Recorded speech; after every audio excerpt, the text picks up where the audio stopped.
So mga tol, matapos po ang persibong panalo po ng angas ng Pinas Jandrel Casimero versus Luis Neri sa Japan at nilapitan po ang angas ng Pinas Jandrel Casimero habang kumakain sa trainer po ni Jason Moloney ng Australia at sinabihan po sa trainer po ni Jason Moloney mga tol itong si Jandrel Casimero na inalok itong angas ng Pinas Jandrel Casimero na lumaban po sa bansang Australia dahil ay malaking pera daw pag lumalaban ang angas ng Pinas Jandrel Casimero sa bansang Australia mga tol, kagaya daw ni Manny Pacquiao noon versus Jeff Horn. Pero malabong mangyari yan mga tol dahil po ay may promoter itong si Jandrel Casimero, si Koki Kameda.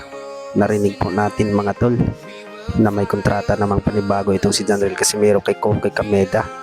Banat po ng karamihan mga tol pag dumayo daw itong si Jandrel Casimero sa Australia ay baka dadayain lang daw ito si Jandrel Casimero sa bansang Australia. Sa pinapakita po ni Jandrel Casimero sa impresibong panalo kay Luis Neri mga tol ay kilalang kilala na itong si Jandrel Casimero sa buong mundo. Dati nga sa Ring Magazine mga tol ay napapansin ang angas ng Pinas.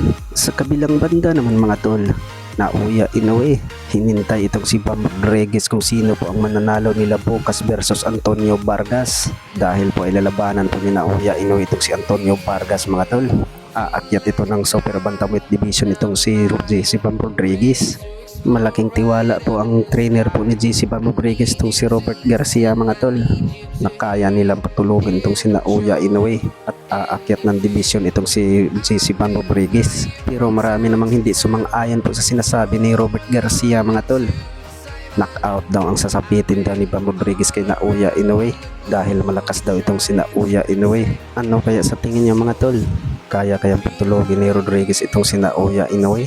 Sa tingin ng karamihan ay maliit itong si Bam Rodriguez kay Naoya Inoue.